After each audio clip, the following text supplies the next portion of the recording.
أعوذ بالله من الشيطان الرجيم بسم الله الرحمن الرحيم ولما جاءت رسلنا لوطا سيء بهم وضاق بهم ذرعا وقال هذا يوم عصيب وجاءه قومه يهرعون إليه ومن قبل كانوا يعملون السيئات قال يا قوم هؤلاء بناتي هن أطهر لكم فاتقوا الله ولا تخزوني في ضيفي أليس منكم رجل رشيد قالوا لقد علمت ما لنا في بناتك من حق وإنك لتعلم ما نريد قال لو أن لي بكم قوة أو آوي إلى ركن شديد قالوا يا لوط إنا رسل ربك لن يصلوا إليك فأسر بأهلك بقطع من الليل ولا يلتفت منكم أحد إلا امرأتك إنه مصيبها ما أصابهم إن موعدهم الصبح أليس الصبح بقريب فلما جاء أمرنا جعلنا عاليها سافلها وأمطرنا عليها حجارة من سجيل منضود مسومة عند ربك وما هي من الظالمين ببعيد۔ اور جب ہمارے بھیجے ہوئے فرشتے لوط علیہ السلام کے پاس آئے تو وہ ان سے رنجیدہ ہو گئے اور ان کا دل تنگ ہوا اور کہنے لگے کہ آج کا یہ دن بہت سخت اور کٹھن دن ہے، اور ان کی قوم کے لوگ ان کے پاس دوڑے دوڑے آئے اور اس سے پہلے وہ برے کام کیا کرتے تھے۔ لوط علیہ السلام نے فرمایا، اے میری قوم، یہ میری بیٹیاں ہیں، یہ تمہارے لیے زیادہ پاکیزگی کا ذریعہ ہیں، تم اللہ سے ڈرو اور میرے مہمانوں کے سلسلے میں مجھے رسوا مت کرو۔ کیا تمہارے اندر کوئی بھلا سمجھدار انسان نہیں ہے؟ انہوں نے جواب دیا، آپ کو تو معلوم ہی ہے کہ ہم کو آپ کی بیٹیوں سے کوئی مطلب، کوئی سروکار نہیں ہے، اور یقیناً آپ یہ بھی جانتے ہیں کہ ہمارا کیا مقصد ہے، ہم کیا چاہتے ہیں۔ حضرت لوط علیہ السلام نے اس بے بسی میں فرمایا، کاش مجھ کو تم پر کوئی قوت اور زور حاصل ہوتا، یا میں کسی مضبوط پائے کی پناہ حاصل کرتا۔ فرشتوں نے کہہ دیا، اے لوط، یقیناً ہم تیرے پروردگار کے بھیجے ہوئے ہیں، ہرگز یہ لوگ آپ تک رسائی حاصل نہیں کر سکیں گے۔ آپ رات کے کسی حصے میں اپنے گھر والوں کو لے کر چلے جائیے اور تم میں سے کوئی مڑ کر نہ دیکھے۔ ہاں، آپ کی جو بیوی ہے وہ بھی یہیں رہ جائے گی اور اس کو بھی وہی عذاب پہنچنے والا ہے جو ان کو پہنچے گا۔ یقیناً ان پر عذاب آنے کا وقت صبح کا وقت مقرر ہے، کیا صبح قریب نہیں ہے؟ پھر جب ہمارا حکم آ گیا تو ہم نے اس بستی کے اوپر کے حصے کو نیچے والا حصے میں تبدیل کر دیا، اور ہم نے ان پر پتھر کی بارش برسائی جو کنکر کے تھے اور مسلسل برس رہے تھے، اور آپ کے پروردگار کی طرف سے ان پر نشان لگا ہوا تھا، اور یہ بستیاں ظالم لوگوں سے دور نہیں ہیں۔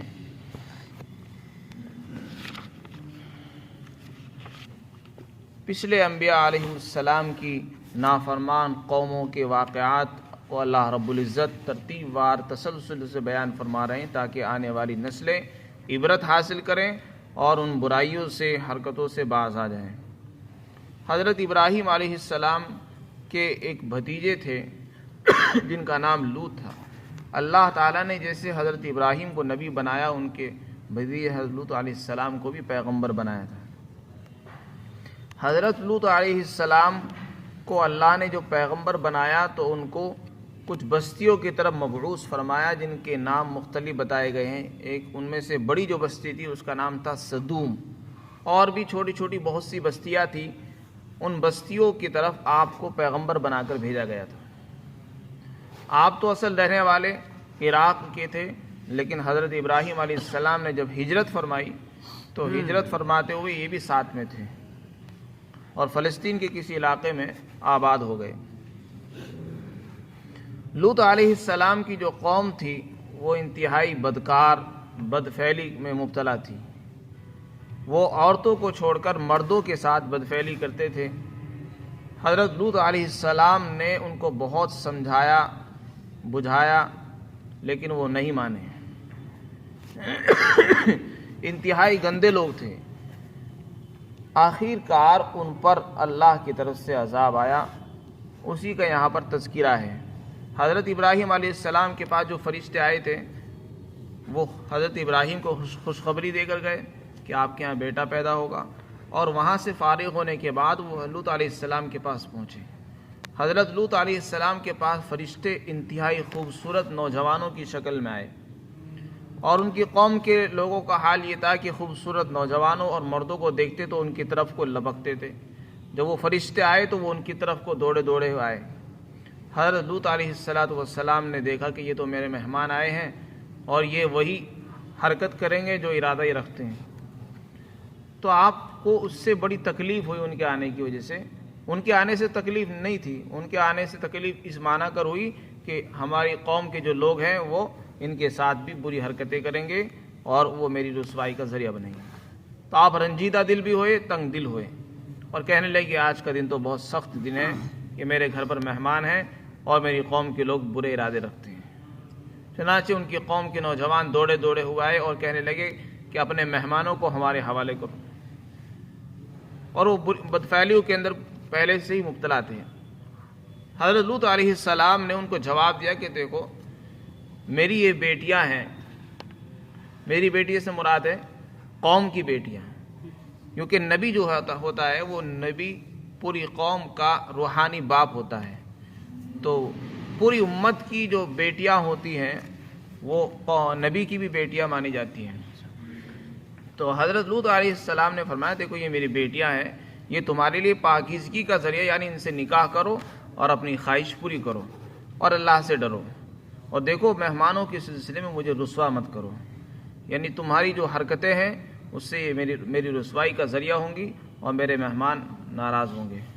اور کیا تمہارے اندر کوئی سمجھدار ہوشیار آدمی نہیں ہے جو میری بات کو سمجھے اور اس پر عمل کرے؟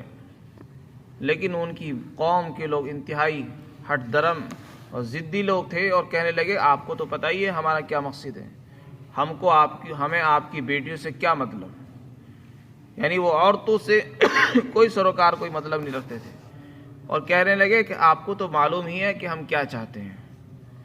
اس موقع پر حضرت لوط علیہ السلام بہت زیادہ بے بس ہوئے اور اپنی بے بسی کو اس طریقے سے ظاہر فرمایا، کہنے لگے کاش مجھے آپ کے اوپر کوئی طاقت حاصل ہوتی، آج میرے پاس تمہارے اوپر کوئی قوت اور طاقت حاصل ہوتی، یا میرا کوئی خاندان ہوتا جس کی میں پناہ لیتا اور میں اس کے ذریعے سے تمہارا مقابلہ کرتا۔ یہ بات انہوں نے اس وجہ سے کہی کیونکہ ان کا کوئی مستقل خاندان کوئی قبیلہ وہاں نہیں تھا، یہ چونکہ باہر سے آئے تھے اور ان کو ان کی طرف نبی بنا کر بھیجا گیا تھا۔ اس سے معلوم ہوا کہ انسان کو اپنے خاندان سے، قبیلے سے، کنبے سے ایک مدد ملتی ہے، ایک طاقت حاصل ہوتی ہے اور اس کے سہارے پر وہ بہت کچھ کر سکتا ہے۔ تو یہاں پر چونکہ ان کا کوئی خاندان قبیلہ نہیں تھا، اس لیے ان کو اپنی کمزوری کا احساس ہوا کہ لوگ میری قوم کے لوگ جو ہے وہ بری حرکت کرنا چاہتے ہیں اور میں ان کو منع کر رہا ہوں اور وہ روک نہیں رہے۔ لیکن جب فرشتوں نے یہ منظر دیکھا تو انہوں نے اپنی حقیقت بیان کر دی کہ ہم انسان نہیں ہیں۔ حضرت لوط علیہ السلام ان کو انسان سمجھ رہے تھے، کہنے لگے آپ گھبرائیے نہیں، ہم آپ کے رب کے بھیجے ہوئے فرشتے ہیں، اور دیکھو یہ آپ تک پہنچ ہی نہیں سکیں گے، یہ جو چاہتے ہیں یہ نہیں کر سکیں گے، کیونکہ ہم تو ان کو عذاب دینے کے لیے آئے ہیں۔ لہذا آپ تو سب سے پہلے اپنا انتظام کریں، جتنے بھی مسلمان ہیں اپنے گھر والوں کو سب کو رات کے کسی حصے میں لے کر روانہ ہو جائیں، اور ان کے اوپر صبح صبح عذاب آئے گا، لہذا آپ رات ہی میں نکل جائیں۔ آپ کی جو بیوی ہے وہ چونکہ کافر ہے، اس کو بھی عذاب پہنچے گا، وہ آپ کے ساتھ نہیں جائے گی، آپ کے جو گھر والے ہیں وہ جائیں گے صرف۔ اور دیکھو عذاب کا جو وقت مقرر ہے اللہ کی طرف سے وہ صبح کا وقت مقرر ہے۔ حضرت لوط علیہ السلام چونکہ بہت زیادہ ان سے عاجز آ گئے تھے، وہ یہ چاہتے تھے کہ فوراً عذاب آئے۔ فرشتوں نے کہا کیا صبح قریب نہیں ہے؟ یعنی صبح میں کوئی دیر نہیں ہے، صبح بہت جلد آنے والی ہے۔ جب صبح کا وقت آیا اور لوط علیہ السلام کو پہلے ہی نکال دیا گیا اس بستی سے، تو صبح کے وقت اللہ کی طرف سے جو عذاب آیا وہ یہاں پر ذکر فرمایا ہے۔ ایک قرآن کریم کی آیات میں غور کرنے سے معلوم ہوتا ہے اس قوم کے اوپر 3 طرح کے عذاب آئے۔ سب سے پہلا عذاب تو یہ تھا کہ فرشتوں نے اس بستی کو اٹھایا اور اس کا تختہ ہی پلٹ دیا، اوپر کے حصے کو نیچے کر دیا اور نیچے کے حصے کو اوپر کر دیا، یعنی پوری بستی کو پلٹ دیا، اوپر کو لے جایا اور نیچے اس کو پلٹ دیا۔ اور دوسرا جو عذاب یہاں پر ذکر فرمایا وہ یہ کہ پتھروں کی بارش اس قوم پر ہوئی، پتھر بھی کنکر کے تھے اور مسلسل برس رہے تھے، لگاتار گر رہے تھے۔ یہ دوسری قسم کا عذاب تھا۔ تو تختہ بھی پلٹا گیا اس بستی کا اور پتھروں کی بارش بھی ہوئی ہے۔ بعض مفسرین نے لکھا ہے کہ جو لوگ وہاں موجود تھے ان کا تو تختہ پلٹ دیا گیا، اور جو ادھر ادھر مختلف جگہ گئے ہوئے تھے ان پر پتھر برسائے گئے، اور پتھروں پر بھی نشانات لگے ہوئے تھے، یعنی ہر انسان کا، ہر آدمی کا نام اس پر لکھا ہوا تھا، اور جس کے نام سے وہ پتھر ہوتا وہ اسی کو جا کر لگتا تھا۔